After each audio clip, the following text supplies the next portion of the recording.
시간에 우리 오늘 주시는 하나님 말씀을 받겠습니다. 창세기 오늘 주시는 말씀 창세기 26장 1절에서 11절까지 말씀을 저와 여러분이 한 절씩 교독하고 마지막 절만 같이 읽도록 하겠습니다. 1절 말씀입니다. 아브라함 때에 첫 흉년이 들었더니 그 땅에 또 흉년이 들매 이삭이 그랄로 가서 블레셋 왕 아비멜렉에게 이르렀더니 여호와께서 이삭에게 나타나 이르시되 애굽으로 내려가지 말고 내가 네게 지시하는 땅에 거주하라. 이 땅에 거류하면 내가 너와 함께 있어 네게 복을 주고 내가 이 모든 땅을 너와 네 자손에게 주리라. 내가 너의 아버지 아브라함에게 맹세한 것을 이루어 내 자손을 하늘의 별과 같이 번성하게 하며 이 모든 땅을 내 자손에게 주리니 내 자손으로 말미암아 천하 만민이 복을 받으리라. 5절 이는 아브라함이 내 말을 순종하고 내 명령과 내 계명과 내 율례와 내 법도를 지켰음이라 하시니라. 이삭이 그랄에 거주하였더니 7절 그곳 사람들이 그의 아내에 대하여 물으매 그가 말하기를 그는 내 누이라 하였으니 리브가는 보기에 아리따움으로 그곳 백성이 리브가로 말미암아 자기를 죽일까 하여 그는 내 아내라 하기를 두려워함이었더라. 이삭이 거기 오래 거주하였더니 이삭이 그 아내 리브가를 껴안은 것을 블레셋 왕 아비멜렉이 창으로 내다본지라. 9절 이에 아비멜렉이 이삭을 불러 이르되 그가 분명히 너의 아내거늘 어찌 너의 누이라 하였느냐. 이삭이 그에게 대답하되 내 생각에 그로 말미암아 내가 죽게 될까 두려워하였음이로라. 아비멜렉이 이르되 내가 어찌 우리에게 이렇게 행하였느냐. 백성 중 하나가 내 아내와 동침할 뻔하였도다. 내가 죄를 우리에게 입혔으리라. 11절 같이 읽겠습니다. 아비멜렉이 이에 모든 백성에게 명하여 이르되 이 사람이나 그의 아내를 범하는 자는 죽이리라 하였더라. 아멘. 하나님 말씀입니다. 자, 오늘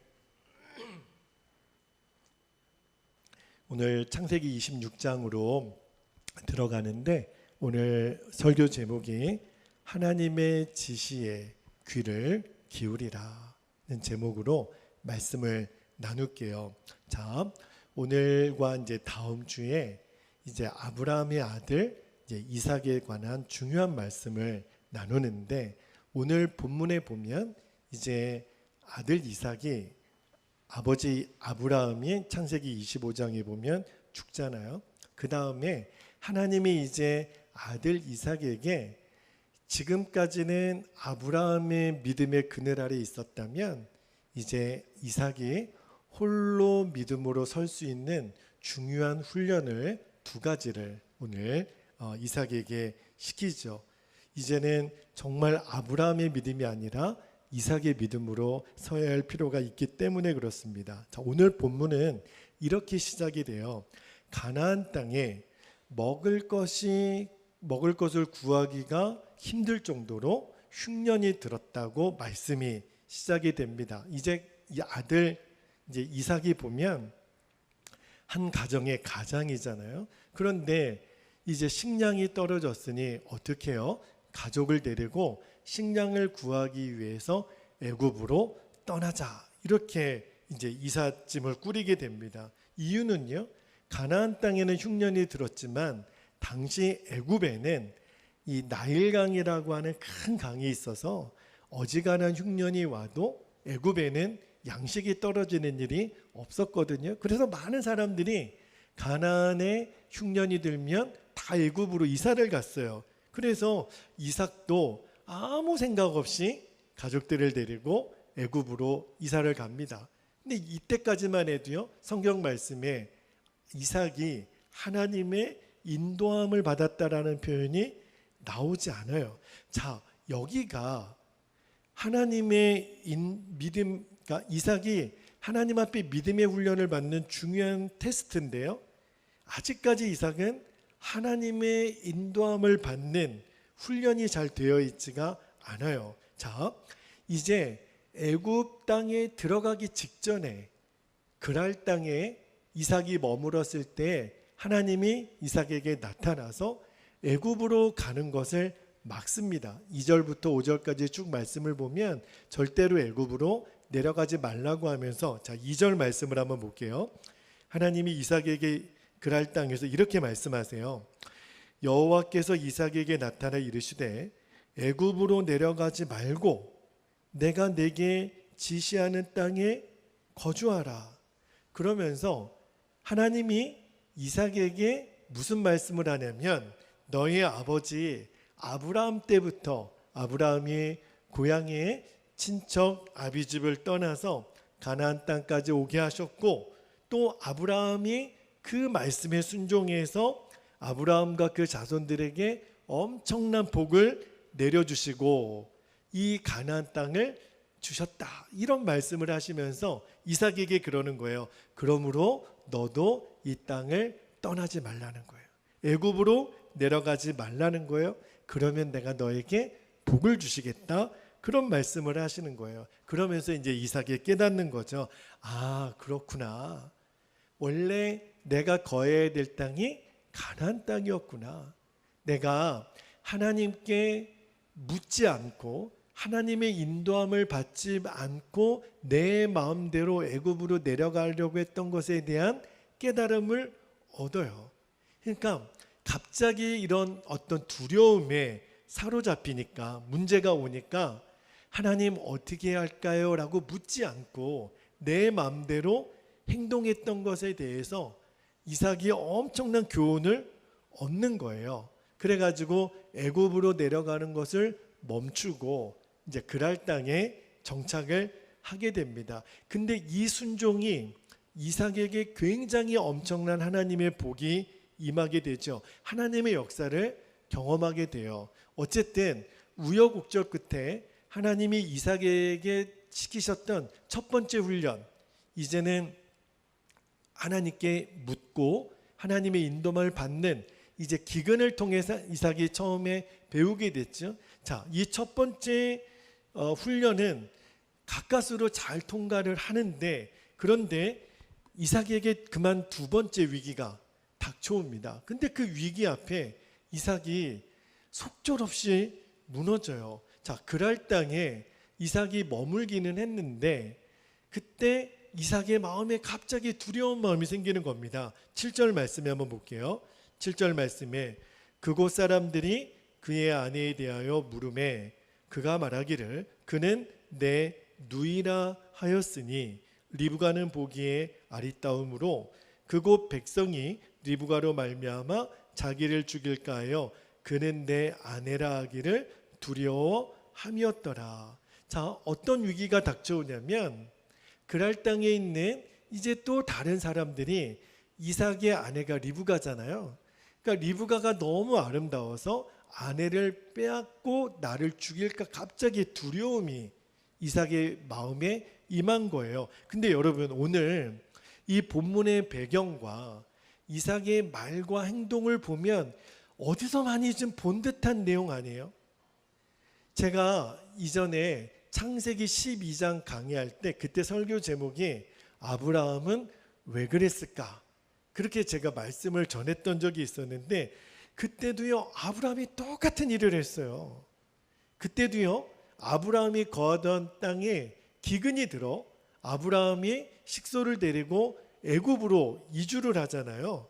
그런데 그 애굽 땅에 내려갔을 때 아내 사라가 너무 예뻐서 사람들에게 아내라고 말하지 못하고 누이라고 거짓말하는 바람에 애굽 왕 바로에게 아내로 그 빼앗겼다가 다시 찾아오는 일이 있었잖아요. 그런데 어쩌면 이거를 어떻게 설명해야 되죠? 부전자전인가요?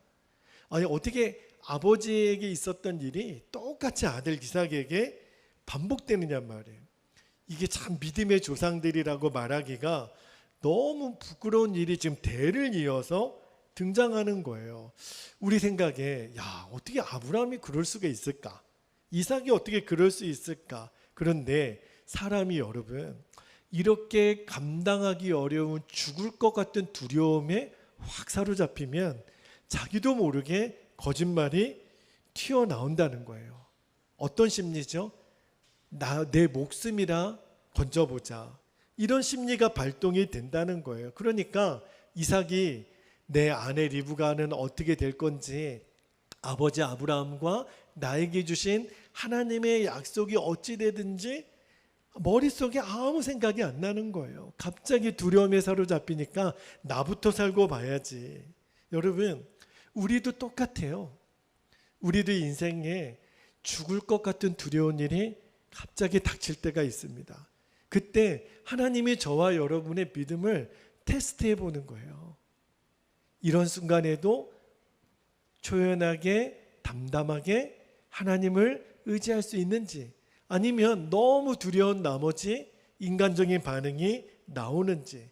그런데 이삭이 이 두려운 상황에 그만 거짓말을 합니다. 그런데 거짓말은 반드시 탄로나게 돼 있거든요. 나중에 이 거짓말이 드러난 다음에 이삭이 그랄 땅에 있는 사람들에게 엄청난 수모를 당해요.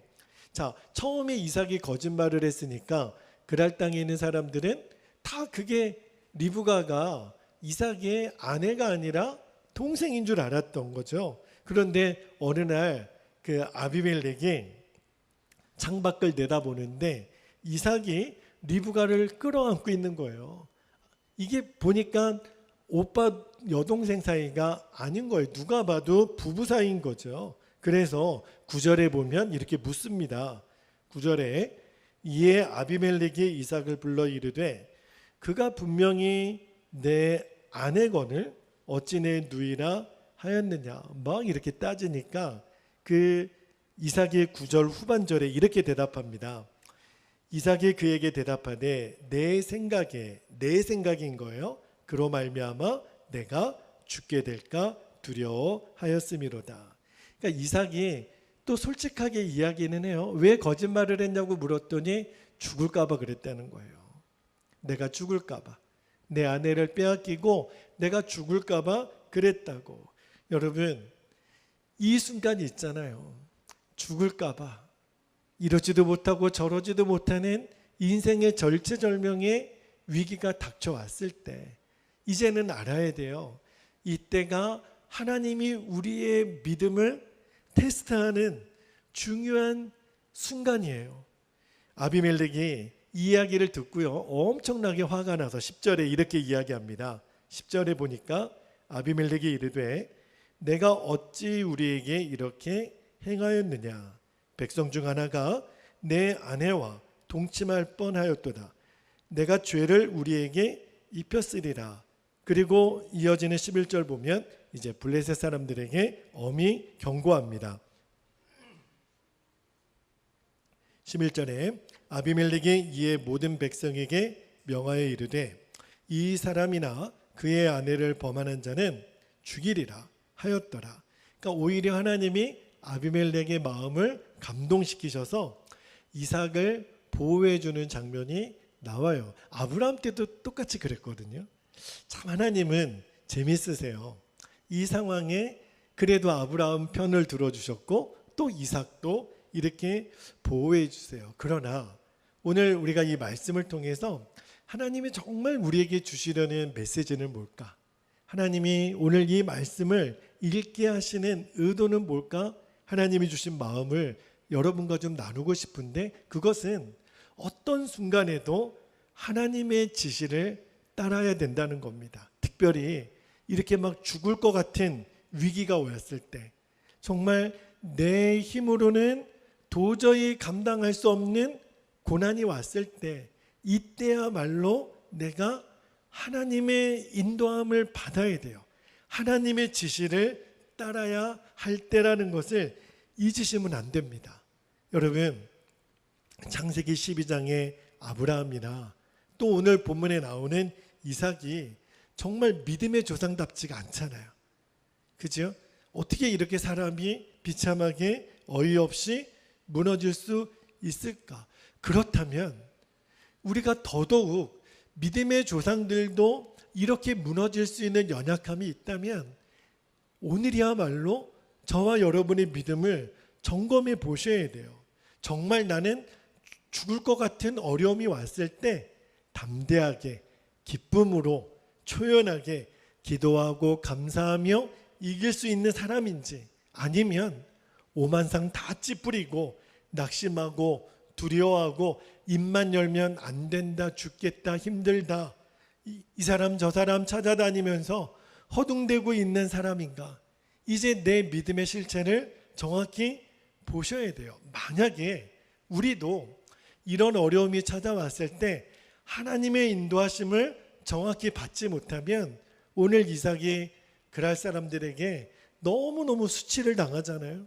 우리도 하나님의 인도하심을 받지 못하면 그만 사람들에게 무시당하는 인생이 되고 만다라는 것을 잊으시면 안 돼요. 여러분, 많은 경우에 우리가 하나님의 인도하심을 받지 못하고 내 열심으로, 그저 내 열심으로 하나님의 뜻을 이루려고 하는 것 때문에 오히려 하나님의 뜻이 어그러지는 일이 더 많다라는 것을 알아야 돼요. 대표적인 예가 십자군 전쟁입니다. 우리가 역사 시간에 다 배웠지요. 특히 중세 11세기, 13세기에 보면 유럽에 있는 많은 기독교 국가들이 전쟁을 일으킵니다. 왜 전쟁을 일으켰는지 아세요?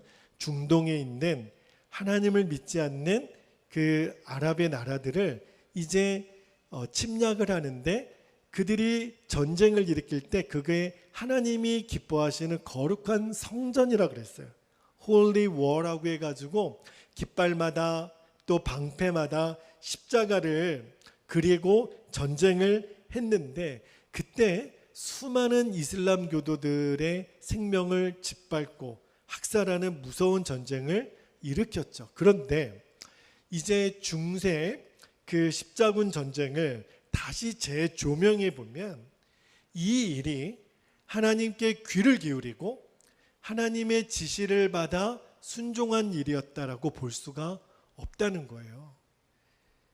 이름은 거룩한 전쟁이라고 일으켰지만 그들이 왜 전쟁을 일으켰냐면 여러 가지 이유가 있는데, 그 중에 하나가 교황들의 정치적인 야심 때문에, 또 봉건 영주들은 땅을 넓히려고 하는 욕심 때문에, 당시 상인들은요 그 전쟁을 통해서 돈벌이 하려고, 또 많은 농민들은 이때야말로 우리가 영주들로부터 자유를 얻을 수 있는 기회라고, 동상이몽이라고요, 다 자기들의 인간적인 욕심 때문에 전쟁을 일으켜도 된다라고는 명분이 딱 맞아 떨어졌어요. 전쟁은 일으켜서 승리는 했을지 모르겠지만 그 일로 인해서 지금 오늘날 이 중동 땅은요 세계에서 가장 골칫거리가 되는 땅이 되고 맙니다. 그 땅에 복음을 전하러 들어갔다가 얼마나 많은 선교사님들이 순교를 당하는 일이 지금도 일어나고 있잖아요. 오히려 역효과가 난 거예요. 미국의 청교도들이 미국에 가서 이제 정착하고 난 다음에 너무너무 한동안에는 하나님을 잘 믿었지만 미국의 그 인디언들은요 예수 믿는 사람들이라면 질색을 해요. 왜냐하면 미국에 이제 많은 그리스도인들, 백인들이 미국 인디언들을 잡아다가 학살하고 노예 삼고 비참하게 그들을 박해를 했어요. 그래서 그들은요 이 세상에서 제일 싫은 사람들이 예수 믿는 사람들이에요. 얼마나 우리 조상들을 죽이고 짓밟고 노예 삼았는지. 그러나 그 조상들은요 그들을 짓밟았던 조상들은 그게 나쁜 일이라는 걸 몰랐어요. 왜 그랬냐면 하나님께 묻지 않은 거예요. 하나님 이렇게 해도 됩니까? 라고 그들은 전혀 묻지 않았어요. 여러분, 하나님의 일을 하다가 우리에게 열심은 필요하죠. 그러나 하나님의 뜻이 아닌 잘못된 열심은요 무서운 결과를 가지고 옵니다. 그래서 우리가 정말 중요한 것은 이 열심이, 이 노력이, 이 충성이 하나님의 뜻인지를 반드시 물어야 돼요. 여러분, 하나님께 묻고 하나님의 지시를 따라야만, 그래야만 우리들의 열심이 하나님의 도구가 됩니다. 그러므로 열심보다 하나님의 지시를 따르고 순종하는 것이 훨씬 중요해요. 자, 그렇다면 우리가 어떻게 하나님의 지시를 받고 하나님의 뜻에 따라 순종할 수 있을까? 제일 중요한 분별의 기준은 하나님의 말씀입니다. 하나님의 말씀을 통해서 하나님의 음성을 분별하는 거예요. 그러므로 우리가 매일 성경 일독을 향해서 말씀을 읽고 묵상하고 또 가정 예배나 큐티를 통해서 하나님의 음성을 듣는 훈련이 굉장히 중요해요. 물론 어떤 분들은 하나님의 음성을 육성으로 들었다, 하나님이 나에게 직접 말씀하셨다라고 이야기하는 경우도 있어요. 제가 무시하지 않습니다. 그러나 중요한 것은 우리가 말씀을 읽다가 또는 기도 중에 주님의 음성을 들었다 하더라도 분별의 중요한 기준은 하나님 말씀이에요. 그 분별이 내가 들었던 하나님의 말씀이 성경적인지 아닌지, 그것이 중요한 기준이에요. 그래서 우리가 날마다 말씀을 읽고 또 큐티하고 묵상하는 훈련이 너무 중요하죠. 그러나 또 하나 있어요. 우리가 말씀을 읽는 것만으로 완전하지는 않아요. 말씀을 읽다가 또 묵상하고 살면서 성령님께서 내 안에 계속해서 매 순간 말씀하시는 것이 있습니다. 그 음성에 귀를 기울일 줄 알아야 돼요. 그래서 매 순간에 성령님 내게 말씀하여 주십시오. 물론 성경을 읽을 때도 성령님은 내 안에 말씀하시죠. 그러나 성경을 읽는 시간이 아닌데도 우리는 하루를 살아가면서 매 순간 성령님이 내 안에 생각으로 계속 말씀을 주세요. 그 주시는 말씀에 내가 놓치지 않고 붙잡는 훈련을 계속 하셔야 돼요. 이것이 바로 우리가 주님을 계속해서 바라보는 이유입니다. 그래야 성령님의 음성을 우리가 들으니까. 여러분, 그 성경 다음으로 제일 많이 번역된 그 책 중에 철로 역정이라고 하는 책이 있어요. 그 책을 누가 지으셨냐면 존 버년이라고 하는, 원래 이분이 청교도 목사였는데 이분이 나중에 개신교도가 되는 바람에 이분이 이제 옥에 갇히게 되는 일이 있었습니다. 그런데 이 존 버년 목사님은 너무너무 경건하고 착하고 사랑이 많으신 목사님이에요. 그래서 감옥에 갇혔는데 감옥에 갇혀도 너무너무 사람들에게 인자하고 거룩하고 진실하고 사랑되게 사람들에게 대하니까 간수장들이나 죄수들이 다 이 존 버년 목사님을 좋아했어요. 그리고 그분을 신뢰했습니다. 그래서 하루는 그 존 버년 목사님이 갇혀있는 감옥에 간수장이 존 버년 목사님을 찾아오는 거예요. 목사님, 제가 간수장의 권한으로 목사님이 잠시 집에 다녀올 수 있도록 허락을 해드리겠습니다. 있을 수가 없는 일이거든요. 그런데 가서 사모님도 만나보고 아이들도 만나보고, 제가 목사님 이렇게 해드리는 것은 목사님이 오늘 여기를 떠나도 다시 돌아올 것을 믿기 때문에 제가 목사님 허락해 드리는 거니까 오늘은 집에 가서 사모님과 아이들도 만나고 오십시오. 이렇게 허락을 해주는 거예요. 그러니까 존 버년 목사님이 얼마나 좋았겠어요. 너무너무 기뻐서 이제 집을 향해 갑니다. 그런데 집을 가는 도중에 자꾸 마음에 불편한 마음을 주시는 것이 느껴져요. 어떤 마음이 드냐면 너 이대로 집으로 가서는 안 된다라는 마음을 주세요. 이게 거의 집에 다 도착해 됐는데, 이제 집에 다 도착할 때가 됐는데 자꾸 마음에 불편한 마음을 주시는 것이 왜 그렇지? 그래서 이 존 버년 목사님이 그때 순종을 하는 거예요. 이제 집에 들어가면 보고 싶은 아내, 아이들을 만날 수 있는데 그 자리에서 돌아서서 다시 감옥으로 옵니다. 그러니까 이 간수장이 깜짝 놀라서, 아니 목사님 오늘 집에 갔다 오라고 보내드렸는데 왜 이렇게 빨리 오셨습니까? 어이가 없잖아요. 그런데 존 버년 목사님이 이렇게 얘기를 하는 거예요. 하나님이 당신은 나에게 가족을 만나도록 허락해 주셨지만 하나님은 허락하시지 않는 것 같습니다. 제 마음에 이렇게 불편한 마음이 드는 것을 보니 제가 돌아오는 것이 맞습니다. 그러니까 이 간수장도 참 이게 너무 어이가 없는데, 근데 그 순간에 깜짝 놀랄 만한 일이 벌어집니다. 그때 바로 그 존 버녀 목사님이 막 감옥에 돌아온 다음에 왕이 보낸 감찰단이 이 감옥에 들이닥친 거예요. 죄수들은 잘 있는지, 그리고 이 존 버녀 목사님을 비롯해서 이 개신교도 이 수용소였잖아요. 이 죄수들이 잘 있는지를 감찰하기 위해서 보낸 감찰단이 그때 들이닥친 거예요. 만약에 이 존 버녀 목사님이 간수장의 도움으로 밖에 나가서 이제 가족들 만나고 만약에 그랬더라면 존 버녀 목사님도 무사하지 못했겠지만 이 간수장도요, 진짜 봉변을 당할 일이었거든요.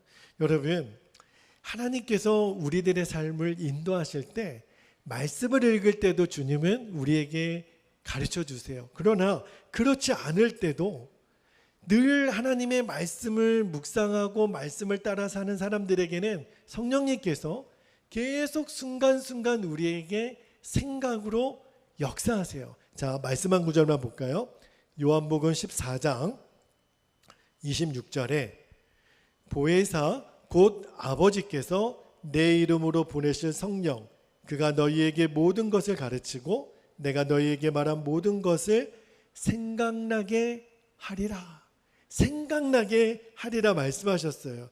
그러므로 이제 저와 여러분들이 말씀을 통해서 하나님의 지시를 받는 훈련과 또 하나 성령님께서 우리에게 순간순간 주시는 생각으로 하나님의 지시를 받는 삶을 사는데 중요한 것이 뭐냐면 하나님께 계속 물어야 돼요. 여러분, 하나님의 인도를 제대로 못 받는 사람들의 공통점이 있어요. 그게 뭐냐면 하나님께 묻지 않는 거예요. 하나님, 저 어떻게 해요? 저 어디 갈까요? 뭘 할까요? 하나님께 묻지 않는 거예요. 오늘 본문에 나오는 이삭도요, 하나님께 묻지 않아요. 너무너무 사람이 두려우니까. 그러니까 내 아내 리브가를 빼앗고 나를 죽이면 어떡하나. 그러니까 하나님 저 어떻게 할까요? 이렇게 물었으면 하나님이 분명히 가르쳐 줬을 거예요. 그런데 하나님께 묻지도 않고 그냥 바로 거짓말부터 나오는 거예요. 그런데 사실은 이 거짓말도요, 리브가를 빼앗길까 봐 두려운 것도 있었지만 실은 자기가 죽을까 봐. 그러니까 이렇게 되면요, 하나님의 인도함을 받을 수가 없는 거예요. 이때 이삭이 하나님께 정직하게 물었다면 하나님이 피할 길을 분명히 가르쳐 주셨을 거예요. 자, 이제는 여러분 꼭 기억하셔야 돼요. 우리에게 문득문득 우리가 홀로 있는 시간, 예를 들어 갑자기 한 시간이 갑자기 여유가 생기면 그때 여러분들이 물으셔야 돼요. 하나님, 제가 한 시간이 갑자기 생겼는데, 제가 쉬는 시간이 생겼는데, 제가 갑자기 여유가 생겼는데, 어떤 때는 재정이 생길 때가 있죠. 하나님, 이 재정이 제가 알지 못했던 재정이 생겼는데 어떻게 할까요? 하나님 어떻게 할까요? 내가 시간을 어떻게 쓸까요? 그러면 하나님이 놀랍게 말씀해 주세요. 생각나게 해주세요. 누구에게 연락하라. 누구를 초대하라. 누구를 섬기라. 그때 여러분이 그 하나님의 생각으로 말씀하시는 그 순간을 놓치지 말고 한번 꼭 순종해 보시기를 바랍니다. 그 주님은 나의 최고봉이라고 하는 책을 쓰신 오스왈드 챔버스라고 하는, 제가 참 너무너무 존경하는 목사님 계시는데, 그분이 쓰신 책들이 다 참 은혜가 돼요. 그런데 제가 나중에 알았어요. 오스왈드 챔버스 목사님이 쓰신 책들이 대부분 목사님이 쓰신 책이 아니라 그 목사님의 사모님이신 그 BD라고 하는 사모님이 쓰신 책들이 거의 대부분입니다. 왜 그런 일이 있었냐면, 이 오스왈드 챔버스 목사님이 1차 세계대전 당시에 영국군의 군목이었거든요. 그런데 한 번은 이 오스왈드 챔버스 목사님이 이집트에 전장에 이제 파견을 나가게 됩니다. 전쟁 중에 군목 활동을 하시는 거죠. 그런데 그 이집트의 파견을 받아 갔다가 마음에 너무너무 가족들이 또 보고 싶은 거예요. 하나님께 묻습니다. 하나님, 제가 가족들을 이 이집트에 데려오고 싶은데 이 일을 하나님이 인도해 주시기를 원합니다. 계속해서 가족들을 이집트로 데려오기를 하나님께 기도를 해요. 그런데 하나님이 마음에 어떤 응답을 주시냐면 첫 번째 주신 말씀이 마가복음 9장 7절이에요. 마가복음 9장 7절 제가 읽어드릴게요. 마침 구름이 와서 그들을 덮으며 구름 속에서 소리가 나되 이는 내 사랑하는 아들이니 너희는 그의 말을 들으라 하는지라. 그리고 또 말씀을 응답을 주시기를 시편 37편 4절 말씀을 이 챔버스 목사님에게 주시는데 이런 말씀을 주시는 거예요. 또 여호와를 기뻐하라 그가 너의 마음의 소원을 내게 이루어 주시리로다. 그러니까 이 오스왈드 챔버스 목사님이 가족들을 이집트로 데려오게 하는 것이 하나님의 뜻이 맞구나. 그래가지고 가족들을 이제 데리고 옵니다. 이게 하나님 기뻐하는 뜻이 맞구나. 그래서 온 가족이 이제 이집트에서 지내게 되는데, 그런데 그만 이 오스왈드 챔버스 목사님은 그 전장 속에서 이제 죽게 됩니다. 순교를 하시게 되죠. 그런데 그때 그 밤마다 그 오스왈드 챔버스 목사님이 그 전쟁 중에 밤마다 그 군인들이 있는 막사에 가서 말씀을 가르쳤거든요. 성경을 전하고 예배를 인도하고 또 상담을 할 때 그때 이 비디 사모님이 목사님과 함께 목사님이 전하는 말씀을 그 막사 뒤에서 다 적으신 거예요. 또 메모하고 어떤 말씀을 하시는지 또 메모하고 정리하고, 비록 오스왈드 챔버스 목사님은 그때 그 전장에서 돌아가셨지만 그때 사모님이 뒤에서 목사님의 말씀을 정리하고 메모하고 나중에 전쟁이 끝난 다음에 그 말씀을 하나하나 풀어서 만들어진 책이 오스왈드 챔버스 목사님의 대부분의 책이 됩니다. 제가 이 이야기를 읽으면서 하나님이 오스왈드 챔버스 목사님의 기도를 통해서 그 가족들을 전장에 오게 하신 이유가 있으셨구나. 이렇게 하나님이 주신 그 메시지들을 잘 담아서 많은 사람들에게 전하게 하시려고 하는 하나님의 계획이 있었구나. 여러분, 우리가 하나님의 지시를 따라 하나님의 음성을 따라 사는 삶이 너무너무 중요해요. 여기에 우리 개인도 우리의 가정도 교회도 이 민족의 부흥도 저는 여기에 있다고 믿어요. 우리 민족은 하나님의 인도를 받아야 돼요. 한국 교회는 하나님의 지시를 받아야 돼요. 여러분, 우리 베델교회 우리 모든 성도님들은 매 순간 하나님의 지시를 받아야 됩니다. 그래야 우리는 하나님의 부흥의 길로 가요. 이번 한 주간 제 안에 몸과 마음이 지치는 일이 있었어요. 육신의 연약함으로 예배를 드릴 수 없는, 예배를 인도할 수 없는 상황들이 계속 이렇게 이어지다 보니까 너무너무 마음이 무너지는 거예요. 주님, 이 더위에 왜 이렇게 제 몸이 이렇게 연약합니까? 우리 가족 안에 왜 이렇게 연약함이 임합니까? 굉장히 이게 육신적으로 다운이 되니까 영적인 무기력이 저를 찾아오더라고요. 근데 그때 제가 이 주일 말씀을 묵상하면서 주님 앞에 몸부림쳤어요. 주님, 저에게 말씀해 주십시오. 제가 지금 들어야 될 주의 음성이 뭡니까? 제가 주님 분명히 말씀하신다고, 주님은 지시하신다고 말씀하셨는데, 주님, 제가 이 무기력과 이 영적인 무너짐에서 다시 일어날 수 있도록 저를 좀 채근해 주시고 저에게 말씀을 주십시오. 계속 몸부림을 쳤어요. 근데 그때 주님이 저에게 주신 말씀이, 준철아, 예배를 인도할 수 없다라고 왜 낙심하니? 너는 오늘도 예배를 인도한다라고 생각하고 동일하게 말씀을 준비해. 동일하게 말씀을 전할 준비를 하면 되잖아. 그래서 그 순간에 동일하게 수요일날 저녁에도 똑같이 시편 말씀을 준비하고 금요일날 밤에도 똑같이 성령의 열매 자비에 대한 말씀을 계속 제 스스로 준비를 했어요. 그리고 새벽에 전할 말씀도 제가 똑같은 날 계속 준비를 했습니다. 덕분에 다음 주 전할 말씀이 이제 다 준비가 됐어요. 그리고 그 말씀을 계속 지금도 묵상하면서 어떻게 말씀을 전해야 되는지 제 안에 계속 말씀이 살아 역사하는 게 느껴져요. 그리고 주님, 제가 지금 교회 사역을 지금 할 수 없는 상황에 주님 저를 뭐 할까요? 주님이 계속 제 마음이 주시는 거예요. 기도하라. 지금 기도는 시간과 공간을 초월할 수 있잖아요. 이때가 베델교회 성도들 한 사람 한 사람을 위해서 더 기도할 수 있는 소중한 기회라는 것을 알았어요.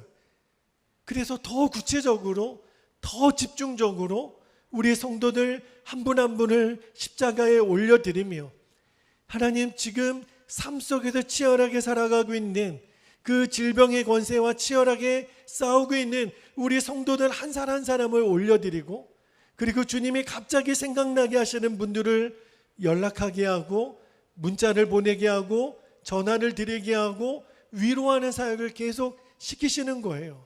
나눔방에 있는 목사님들을 향하여 댓글로 계속 섬기고 기도하게 하시는 일을 더 구체적으로 섬기게 하시면서 하나님이 제 안에 갑자기 불이 임하게 하는 그 영적인 회복을 주시는 거예요.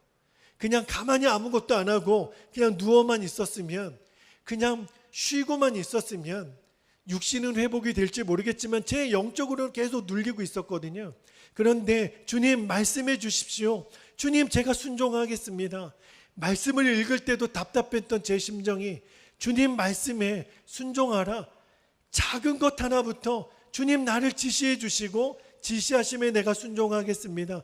여러분이 보기에는 아무것도 아닌 것처럼 보일지 모르겠지만 제 안에는 주님의 지시하심에 순종하는 그 순간에 제 심령이 회복이 되고 오히려 제 무기력이 떠나가고 제 낙심이 떠나가고 주님이 제 안에 뭘 말로 설명할 수 없는 뜨거움을 회복시키시는 것이 느껴졌어요.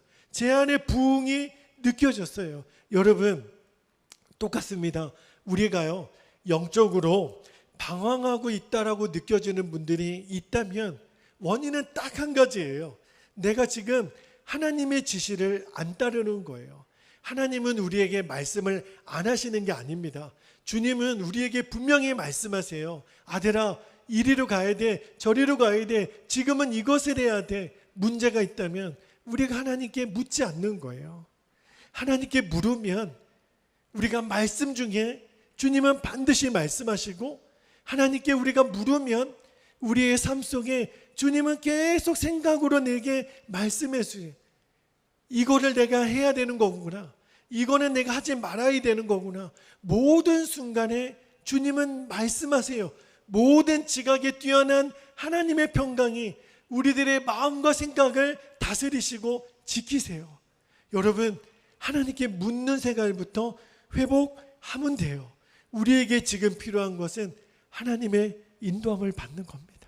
지금 저에게, 우리의 가족에게, 그리고 우리 교회와 우리 모든 성도들에게 지금 너무너무 필요한 것은 하나님의 인도함을 받는 거예요. 그래서 우리는 하나님께 이렇게 기도해야 돼요. 하나님, 내가 하나님의 지시를 따라야 될 것이 무엇입니까? 하나님 말씀해 주세요. 내가 어디로 가야 됩니까?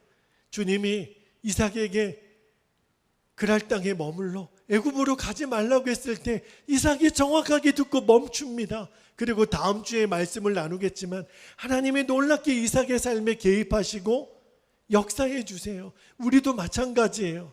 우리 마음대로 애굽으로 가서는 안 됩니다.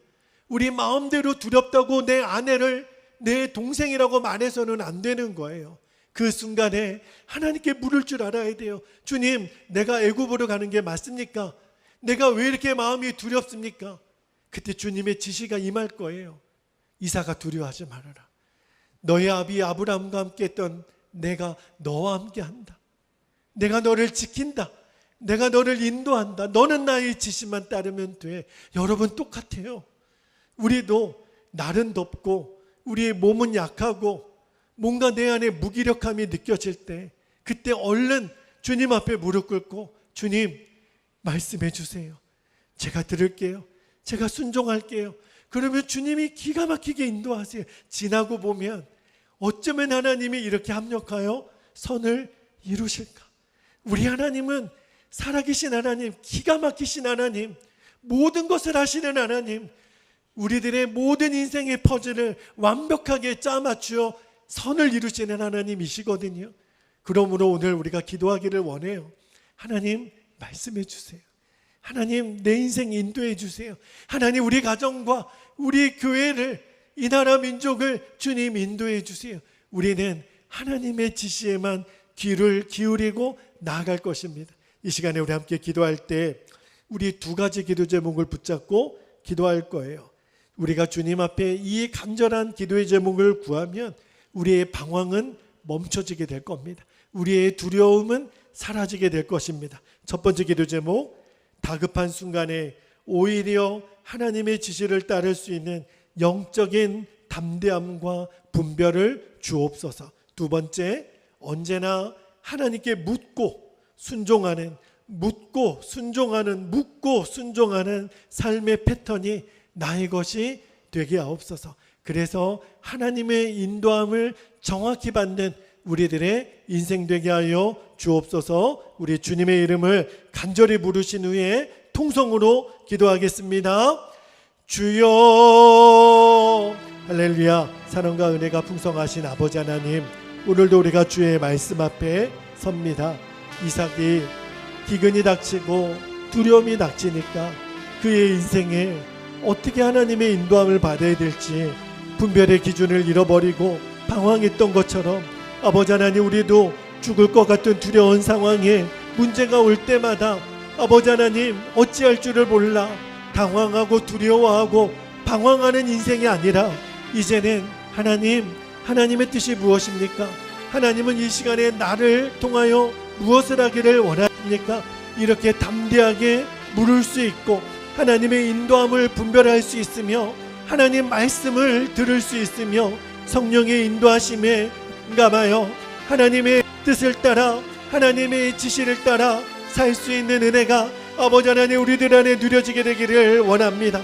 다급한 순간에 오히려 그때가 하나님 잠잠하게 주님의 말씀을 의지할 때며 잠잠하게 주님을 순종할 때며 잠잠하게 무릎 꿇을 때입니다. 아버지 하나님, 아무것도 할 수 없을 때, 하나님 너무너무 무기력할 때 주님은 내게 찾아오셔서 말씀하셨습니다. 주님 세미한 음성으로 하나님 역사해 주셨습니다. 아들아, 답답해하지 말고 주를 바라보라. 그리고 나의 말에 귀를 기울이라. 주님 말씀에 우리가 작은 음성이라도 순종하면 주님은 반드시 우리들의 삶을 기가 막힌 방법으로 인도하시고 이끌어내시는 하나님이신 것을 아버지 하나님 우리가 붙잡습니다. 하나님, 넘어진 자리에서 다시 일어나면 됩니다. 아버지 하나님, 다시 우리들의 귀를 기울이고 성령님 말씀해 주십시오. 말씀으로 분별하여 주십시오. 우리가 그렇게 나아가면 주님은 우리에게 지금 이 순간에도 말씀하시고 우리를 인도하신 아버지 하나님이신 것을 우리들이 깨닫게 되기를 원합니다. 사랑하는 우리 성도들에게 이 믿음의 눈을 열어주시고 이 믿음의 귀가 열려서 하나님의 인도하심을 온전히 받는 이번 한 주간이 되도록 주여 역사하여 주옵소서. 그렇게 하나님 우리를 인도하실 주님을 찬양합니다. 아버지 감사합니다. 오 주님 감사합니다. 주여 감사합니다. 할렐루야. 은혜와 사랑이 많으신 하나님, 오늘도 우리가 주님 말씀 앞에 섭니다. 늘 우리들의 마음은 주님을 향하여 열려있게 하여 주옵소서. 아버지의 음성을 듣기를 원합니다. 주여 저희들이 듣기싸우니, 그리고 주님이 무슨 말씀을 하시더라도 우리는 순종하게 싸우니 주여 우리에게 말씀하여 주옵소서. 성령님, 우리의 삶을 간섭하시고 다스려 주시기를 원합니다. 기근이 왔다고 내 마음대로 애굽으로 내려가는 것이 아니라 두려운 문제가 왔다고 내 아내를 어찌 누이라고 말할 수 있겠습니까? 주님, 오늘 이삭이 무너졌던 이 무너짐의 자리에서 우리가 다시 일어나게 되기를 원합니다. 우리는 하나님의 말씀을 들어야, 하나님의 인도하심을 받아야, 하나님의 지시를 받아야 살 수 있는 존재들입니다. 이제는 우리가 주님께 묻고 주님의 응답을 받는 이 귀한 삶의 패턴을 회복하게 하여 주시옵소서. 하나님, 다급한 순간에 오히려 하나님의 지시를 정확히 받고 이제 하나님의 약속하신 그 삶의 자리에 늘 거하게 하시고 순종함으로 우리가 주님의 영광을 드러내는, 우리가 하나님 말씀을 따름으로 하나님의 기가 막힌 합력하여 선을 이루시는 영광을 보게 하여 주옵소서. 아버지 하나님, 장마가 끝나고 무더운 폭염과 또 계속되는 우리들의 지침의 순간이 있지만 하나님께서 우리 사랑하는 모든 성도들을 눈동자같이 지키시고 보호하여 주옵소서. 질병의 권세로부터, 사고의 위험으로부터, 또 여러 가지 환경의 요인들로부터 하나님께서 완전하고 가장 충만하게 우리를 지키시고 인도하여 주시옵소서. 오늘도 하나님 앞에 예배하며 우리의 마음을 드린 예물을 기뻐 받아주시기를 원합니다. 우리의 생명을 드립니다. 나의 모든 것을 아버지께 올려드립니다. 주님, 나는 하나님의 것입니다. 이 기쁨과 감격으로 아버지께 드리오니 주님 기뻐 받아 주옵소서. 오늘도 온라인으로 예배하는 우리 모든 성도들에게도 주님 동일한 은혜를 주옵소서. 하나님, 너무 사랑하기에 우리의 마음을 드리오니 이 예배가 온전히 하나님의 것이 되게 하여 주옵소서. 아버지 하나님, 이번 한 주간도 사랑하는 우리 모든 성도들의 삶과 우리 교회와 이 나라 민족과 열방까지 하나님의 나라가 온전히 임하는 그 하나님의 은혜 안에 거하게 하여 주옵소서. 감사드리며 귀하신 예수님의 이름으로 기도하옵나이다. 아멘. 아멘. 이 시간에 우리 다 함께 찬송 드리겠습니다. 찬송가 384장, 우리 나의 갈 길 나가도록 384장 우리 찬송 드리겠습니다.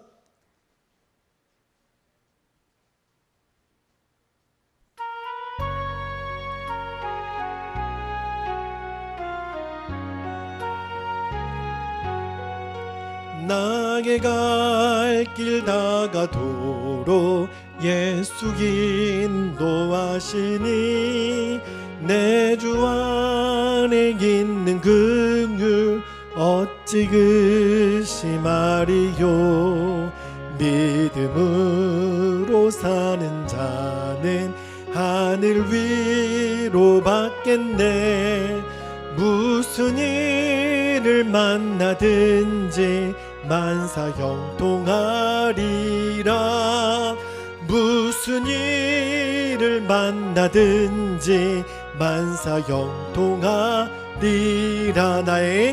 나의 갈 길 나가도록 예수 인도하시니 어려운 일 당한 때도 족한 은혜 주시네.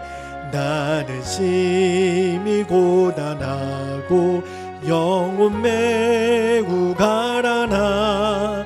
낙의 앞에 반석에서 샘물 나게 가시네. 낙의 앞에 반석에서 샘물 나게 가시네. 나의 갈 길 나가도록 예수 인도하시니 그의 사랑 어찌 큰지 말로 갈 수가 없도다. 성령 감화 받은 영혼 하늘 날아갈 때에 영영 부를 나의 찬송 예수 인도가셨네. 영영 부를 나의 찬송 예수 인도가셨네. 아멘.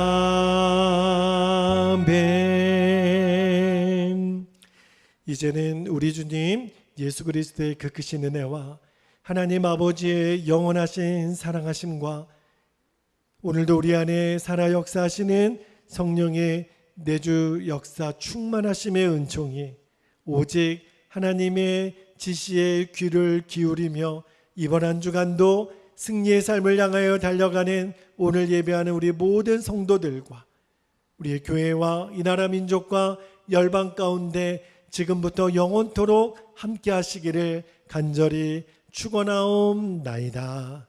아멘. 아멘.